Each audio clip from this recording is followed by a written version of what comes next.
Corona महामारी के दूसरे चरण को देखते हुए केंद्र सरकार द्वारा सीबीएसई की 10वीं परीक्षा रद्द करने के बाद अब सीबीएसई की 12वीं परीक्षा भी रद्द करने का फैसला लिया गया है। साथ ही 10वीं और 12वीं के परीक्षार्थियों का रिजल्ट उनके पिछले 3 साल के रिकॉर्ड के आधार पर देने की बात कही गई है। केंद्र सरकार के इस फैसले पर सीबीएसई से मान्यता प्राप्त जमुई के निजी विद्यालय संचालक एवं इंडिपेंडेंट स्कूल वेलफेयर एसोसिएशन के जिला महासचिव डॉक्टर मनोज सिन्हा ने कड़ी आपत्ति दर्ज की है।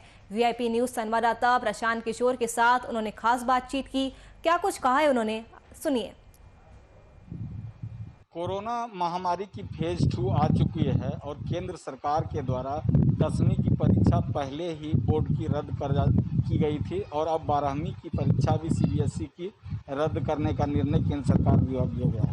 इस विषय पर हमारे साथ बातचीत करने के लिए मौजूद हैं सीबीएसई से मान्यता प्राप्त निजी विद्यालय के संचालक और स्कूल एसोसिएशन के जमुई जिला अध्यक्ष हैं मनोज सिन्हा सर।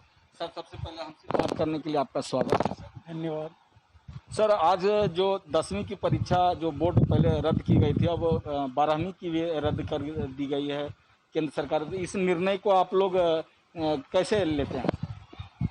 सरकार के इस निर्णय जो दिया गया है वो बहुत ही कठिन निर्णय है कि सरकार जो सीबीएसई बोर्ड कहा गया है कि इसमें 30% ही बच्चों को आप संतोषजनक रिजल्ट दे सकते हैं, बाकी रिजल्ट आप पिछले 3 साल के रिकॉर्ड के अनुसार दे सकते हैं।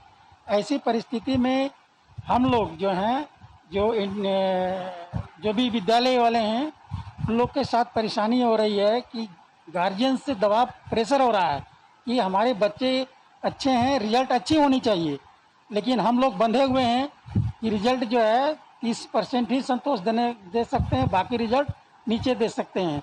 ऐसी परिस्थिति में मैं इस सरकार से भी और सीबीएसई बोर्ड से भी, शिक्षा मंत्री से भी मैं अनुरोध करता हूं कि इस परिस्थिति में अभी मेरे पास समय है, कम से कम 85% तक बच्चों को प्रमोट करने का हम लोग को अवसर दिया जाए ताकि बच्चे का उज्जवल भविष्य बन सके। अगर हम लोग 40% 50% रिजल्ट देते हैं तो बच्चे का भविष्य उज्जवल नहीं होगा और वो संतुष्ट भी नहीं होंगे हम लोग के रिजल्ट से, और इसमें गार्जियन भी परेशानी में पड़ सकते हैं, बच्चे भी परेशानी में पड़ सकते हैं, क्योंकि उनकी शिक्षा नीचे स्तर हो जाने के बाद आगे वो बेहतर नहीं कर सकते हैं, वो आईआईटी में नहीं बैठ सकते हैं, वो मेडिकल में नहीं बैठ सकते हैं।